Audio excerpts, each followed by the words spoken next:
BJP देश को बांट रही है, जो कि नहीं होना चाहिए। एक्ट लागू होते ही आप बताइए, जिस देश के प्रधानमंत्री का विरोध 50 रुपए का पेट्रोल 100 रुपए होने पर नहीं हुआ हो, सिलेंडर 500 रुपए का होने के बाद 1000 हो गया, उसका विरोध नहीं हुआ हो, तो यूजीसी ऐसा काला कानून, जिसने मात्र उस कानून के लागू होने के बाद इस देश में क्रांति ला दी थी। किसी के ऊपर यूजीसी के ऊपर विपक्ष भी कहाँ बोला है? विपक्ष भी कहाँ बोला है? हम तो किसी पार्टी को वोट नहीं देंगे ना। एक भी पार्टी बोली, आप बताओ, राहुल गांधी बोले क्या उस पर, अखिलेश यादव बोले क्या उस पर, ममता बनर्जी बोली है उस पर? अब मान लीजिए कि 10 लाख में कोई एक ऐसा कर ही दिया, तो क्या आप 10 लाख को टारगेट करेंगे क्या? आंकड़ा ऐसा थोड़ी तो होता है कि आपने आंकड़ा लिया है, डेटा कलेक्ट किया है, डेटा। नमस्कार, मैं ज्योति यादव और आप देख रहे हैं हिंद समाचार। जंतर मंतर पर इस वक्त मेरी मौजूदगी है और मैं कैमरामैन से रिक्वेस्ट करूंगी कि वो एक बार इन लोगों के हाथ में पकड़े हुए पोस्टर बैनर को जरा दिखा दे। जूम इन करके अगर वो आपको तस्वीरें दिखाए तो लिखा है EWS हमारा भविष्य है। अब यहाँ देखिए, EWS सरलीकरण पूरे देश में होना चाहिए, EWS को न्याय दो।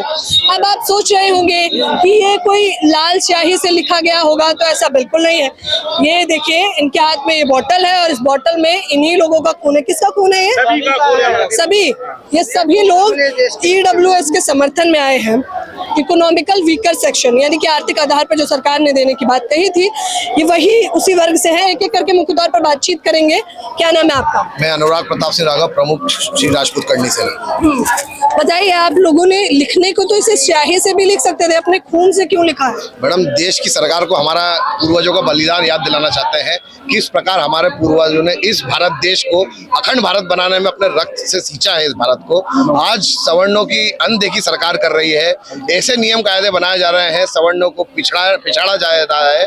और EWS वर्ग जो इस देश में अपनी एक मुख्य भागीदारी दिखाता है, उसको 10% का एक ऐसा झुंझुना पकड़ा दिया है, जिसमें जटिल शर्तों के कारण हमारे जो विद्यार्थी हैं, अभ्यर्थी हैं, उसका लाभ नहीं ले पा रहे हैं।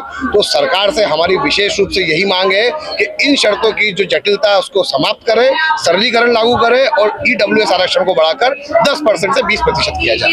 EWS क्या फुल फॉर्म है इसकी? Economic weaker section. क्या फुल फॉर्म है इसकी? Economically weaker section. आर्थिक रूप से कमजोर वर्ग के लिए जो है आर्थिक रूप से कमजोर वर्ग के लिए आरक्षण EWS full form economic weaker section. EWS full form economically weaker section. ये सवाल किया गया कि मुख्य तौर पर पता हो कि लोग जो समाज हिस्सेदारी की बात कर रहा है, मुख्य तौर पर उन्हें पता। अब आप EWS की बात कर रहे हैं और मुख्य तौर पर आप कह रहे हैं कि आर्थिक आधार पर दिया गया था, तो ये तो दिया गया है ना, तो उससे क्या आपत्ति और फिर केंद्र सरकार से नाराजगी कैसी? देखिए मैडम, दिया जरूर गया है, पर इसमें शर्तें ऐसी डाल दी है जिसके कारण मुख्य लाभ नहीं पहुंच पा रहा है। आप उसकी शर्तों को पढ़िए। जब देश के प्रधानमंत्री जिस प्रदेश से आते हैं, उस प्रदेश में इसका सरलीकरण हुआ है। इसमें जमीनों की ऐसी शर्त है जिसके कारण उसका लाभ जो कि सवर्ण समाज को नहीं मिल पा रहा है, चाहे वो 900 स्क्वायर फीट का प्लॉट की शर्त हो, चाहे वो 5 एकड़ जमीन की शर्त हो, और भी ऐसी कई शर्तें इसमें डाल दी गई है, जिससे केवल 2% का लाभ ही हमारे देश के सवर्ण समाज के विद्यार्थियों को मिल पा रहा है, जिससे कि उनकी शिक्षा में जो भागीदारी है वो 10% का आरक्षण दिखा रही है, किंतु 2% ही उनको लाभ मिल रहा है। आप बताइए, आज केवल 10% का झुंझुना पकड़ाकर और 2% का लाभ हमारे अभ्यर्थी उठा रहे हैं। लेकिन आपको तो सदियों से मिलता आ रहा है, कोई नया तो है नहीं। मिलता कहाँ आ रहा है, देते आ रहे हैं मैडम। मिला कहाँ है? दिया ही है, इस देश को सर्वोच्च दिया है। 565 के ऊपर रियासतें दी है, हमारे महापुरुषों ने अपना बलिदान दिया है, तब ये देश अखंड भारत बना है, तो हमारे पूर्वजों के खून से बना है। हमने कभी मांगा नहीं, हमने हमेशा देने पर विश्वास करा। आज आप बताइए, इस देश में सवर्ण समाज एक इतना मजबूत vote bank Bharatiya Janata party का कहा जाता था, आज उसी समाज को नाराज कर रहे हैं। आप वोटिंग परसेंटेज उठा के देखिए, सबसे ज्यादा सवर्णों ने भारतीय जनता पार्टी को, नरेंद्र मोदी जी को चुन के भेजा। अच्छा, इसमें कोई दो राय नहीं है और इसमें कोई शंका भी नहीं है। ये तो समीकरण भी बताता है कि श्रवण तबका है जो बीजेपी को बढ़े मन से बढ़ावा देता है। अब ये बताइए, तो आप लोग एकता की बात करते हैं और कहते हैं सभी लोग एकजुट हैं, हिंदुओं को एकजुट करने की बात करते हैं, तो जब यूजीसी आता है तो आप लोग इसके विरोध में क्यों आते हैं? तो यूजीसी आने से हिंदुओं में एकता हो रही है कि अनेकता हो रही है? मैडम आप बताइए। यूजीसी एक ऐसा कानून है जिससे उसका दुरुपयोग हो गया।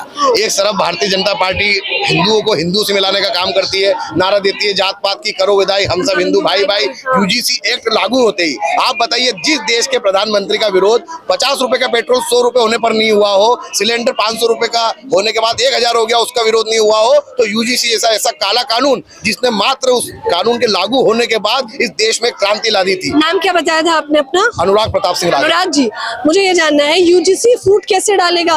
मैडम, यूजीसी के नए नियम, यूनिवर्सिटी ग्रांट कमीशन, हमने पूरा पढ़ा और इस पे सर्वोच्च न्यायालय के जज का भी इंटरव्यू लिया है इस विषय को लेकर।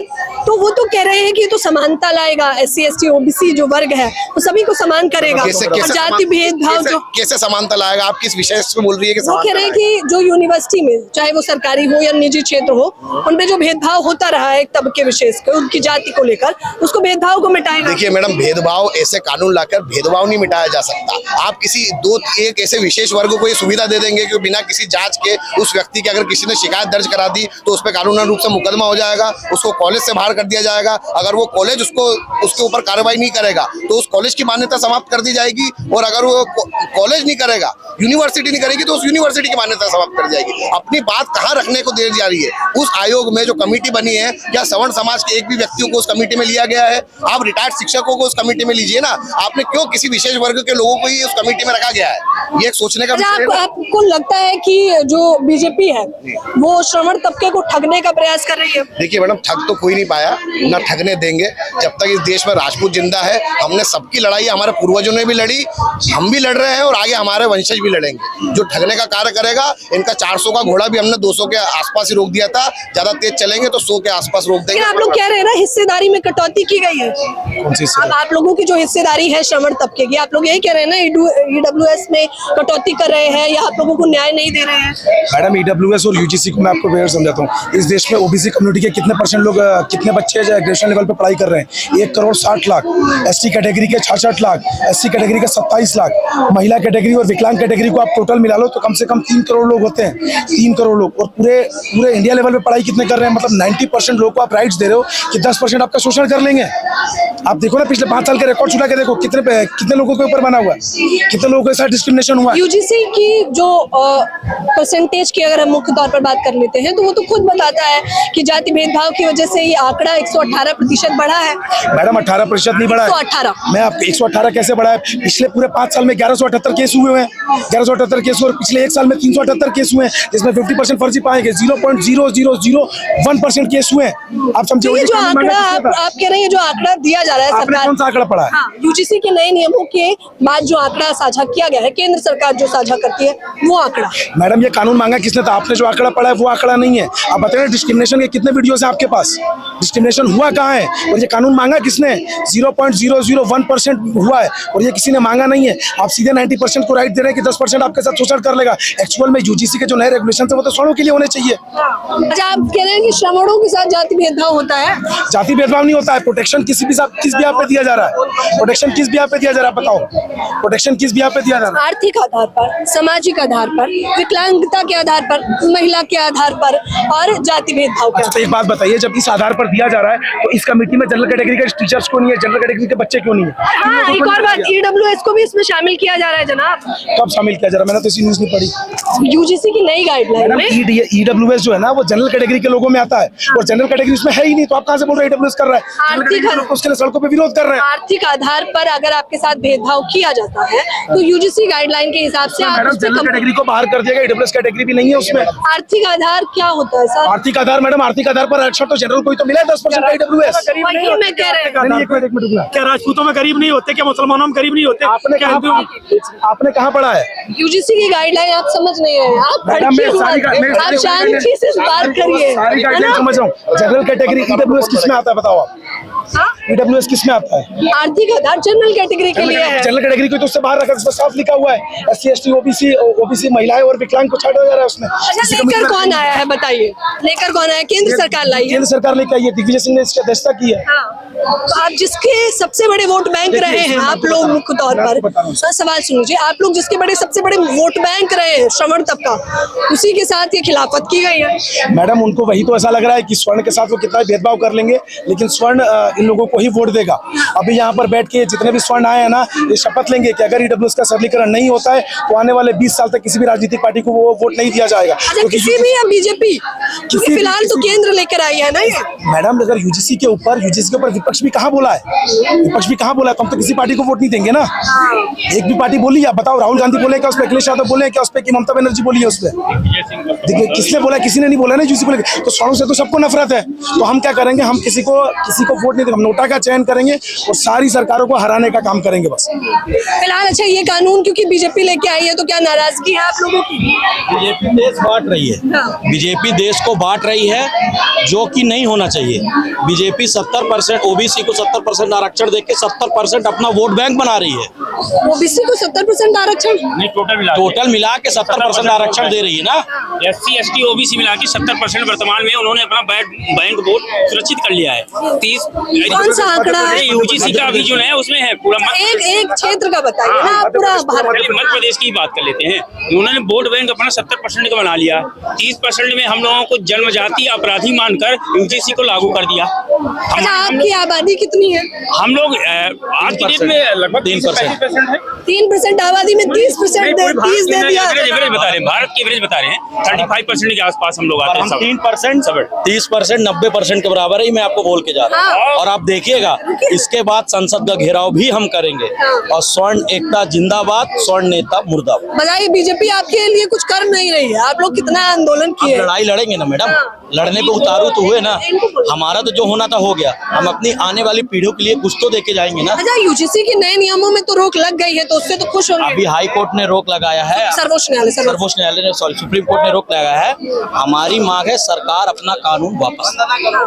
अच्छा, आप क्या नाम नहीं बताया आप? हमारा नाम अभिमन्यु सिंह है। अभिमन्यु जी कहाँ के रहने वाले हैं? मध्य प्रदेश से, रीवा से है। अच्छा, मध्य प्रदेश आइए, जरा इधर आइए। मध्य प्रदेश के रहने वाले? मध्य प्रदेश से आए, सारे मध्य प्रदेश से? पूरे मध्य प्रदेश से आए। अच्छा, से भी आए हैं? हाँ जी, मैं बिहार बक्सर से हूँ। बिहार से आए हैं आप? कहाँ से आए हैं आप? हम भी रीवा से आए हैं।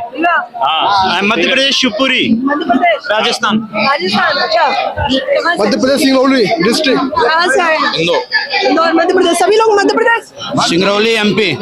जिला अध्यक्ष श्री राजपूत करनी सेना टीम अनुराग प्रताप सिंह दागाव, मध्य प्रदेश। जिला अध्यक्ष सिंगरौली। अच्छा, ये जिला अध्यक्ष साहब है। हाँ, एग्जाम का टाइम चल रहा है, ज्यादातर स्टूडेंट तो एग्जाम में बिजी हैं। इस वजह से स्टूडेंट कम आ पा रहे हैं और हर इंडिया के हर कोने से स्टूडेंट आ रहे हैं, आए भी हैं और वो कोशिश कर रहे हैं। यूपीएससी में AWS को 5 वर्ष की आयु सीमा और प्रयासों यानी अटेम्प्ट में छूट दो। हाँ, ये मांग है आप लोगों की। हाँ जी मैम, एक्चुअली बेसिक सा क्या होता है कि यूपीएससी में हमें अटेम्प्ट जो रहते हैं वो अटेम्प्ट नहीं दिए जाते हैं। साथ में हमारी जो एज रिलैक्सेशन है वो 21 ईयर की रखा गया है। उसमें भारत सरकार ने 5 साल बढ़ाने की बात की गई थी, लेकिन आज तक वो बढ़ाया नहीं है। तो हम भारत सरकार को भी ये बोलना चाहते हैं कि जो 5 साल के जो एज रिलैक्सेशन बढ़ाने की बात है वो हमें दिया जाए। इसी सरलीकरण को लेकर आज हम यहाँ आए हैं। जैसे कि SC ST OBC women को एज रिलैक्सेशन दिया गया है, हमको सिर्फ EWS के 10% सीट ही दिया गया है और हमको एज में कोई भी छूट नहीं दिया गया है। इसको लेकर के हम चाहते हैं केंद्र सरकार से कि हमें यूपीएससी में 5 साल तक एज छूट दे और अटेम्प्ट में 5 अटेम्प्ट। अच्छा, आप युवा हैं? जी मैम। यूपीएससी के छात्र हैं? जी मैम, यूपीएससी की तैयारी कर रहा हूँ। अच्छा, तैयारी कर रहे हैं। बताइए, जाति भेदभाव को लेकर आपके क्या विचार है? खत्म हो गया है? आप तो बहुत पढ़ते होंगे।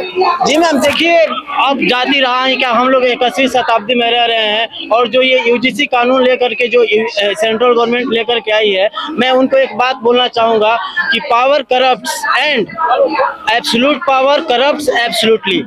इस बात को ध्यान रखना चाहिए। किसी को ऐसे एब्सोल्यूट पावर आप नहीं दे सकते हैं एक सेक्शन ऑफ सोसाइटी को डिवाइड करने के लिए कि एक ऑपरेशन है और दूसरा विक्टिम है। आप लोग यूजीसी के समर्थन में पीएम मोदी को जाति सूचक शब्द बोल रहे थे, तेली तुमार बोल रहे थे। क्या बोलिए? तेली तुमार बोल रहे थे जाति में। ऐसा कुछ नहीं बोला गया है। वो देश का ऑनरेबल पीएम है और हमारी उनसे यही डिमांड है कि देश में सामंजस्य बना रहे, ठीक है, और देश हमारा सब एक भाईचारे के नाते से, जैसे कि लिबर्टी, फ्रेटर्निटी, इक्वलिटी है, उसको लेकर हम आगे बढ़ रहे हैं। मैम, हम लोग तो कॉन्स्टिट्यूशन को ही फॉलो कर रहे हैं।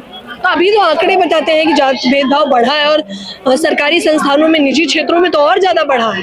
नंबर काटना, प्रोजेक्ट में नंबर काटना, वाइवा में नंबर काटना, असाइनमेंट में नंबर काटना, ये क्या है? मैम, अब अपने तरफ से आप मनगढ़ंत बातें नहीं, करेंगे, मैं तो कवर किया है, आप ये नहीं करिए।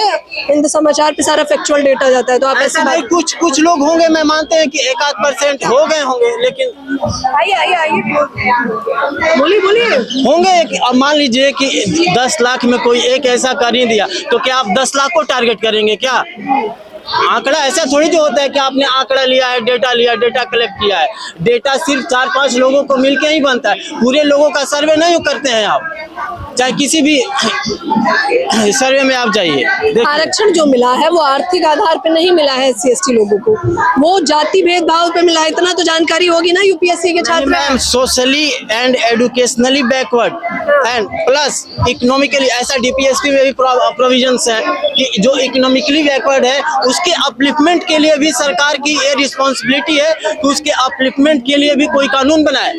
ठीक है, ये बात किया गया है। ठीक है, हम ये थोड़ी जो कर रहे हैं कि SC/ST या OBC है कि उनको अपलिफ्टमेंट के लिए सरकार कानून ना बनाए, बिल्कुल बनाए। हिंदू ही है। उनको जैसे कि OBC को 3 साल की छूट मिली है, 9 अटेम्प्ट UPSC में दिया गया है। जनरल EWS को क्या मिला है बताइए। दावा कांड में आज भी OBC समुदाय कथा पढ़ने जाता है, मूत्र शुद्धिकरण किया जाता है ब्राह्मणी के। खबर तो देखिए, रीवा का ले लीजिए। देखिए मैम, आप किसी एक व्यक्ति को लेकर के और दरकिनार भी तो नहीं कर सकते। इंडिया को आप ऐसा बदनाम करेंगे तो फिर सही बात नहीं है। तो सत्यता स्वीकार नहीं करता। कैसे मान लीजिए, कोई किसी भी हर सोसाइटी में कोई एक गलत आदमी होता है। ठीक है, ऐसा MP में आ जाइए, रीवा का कांड तो पता होगा। चलिए, जानकारी का अभाव है तो बता देते हैं, वहाँ भी ऐसी घटना होती है रोहित यादव के साथ। हुआ होगा मैम। चलिए, इनसे जब सवाल किया जाता है मुख्य तौर पर घटनाओं के बारे में तो ये कह रहे हैं हुआ होगा, लेकिन ये कह रहे हैं कि EWS हक है हमारा और उसी के लिए आए हैं। मुख्य तौर पर आप समझने का प्रयास करिए, केंद्र सरकार से ये लोग खासा नजर आ रहे हैं। तस्वीर दिखाते रहेंगे। लोग, तमाम लोग जो आए हैं मध्य प्रदेश से आए हैं, राजस्थान से आए हैं, अन्य जगहों से आए हुए हैं और EWS के समर्थन में आए हुए हैं और हक और हिस्सेदारी की बात कर रहे हैं। फिलहाल इस खबर के बारे में आप लोग मुझे अपनी राय जरूर बताएं। कैमरामैन नावेद के साथ ज्योति यादव, हिंद समाचार।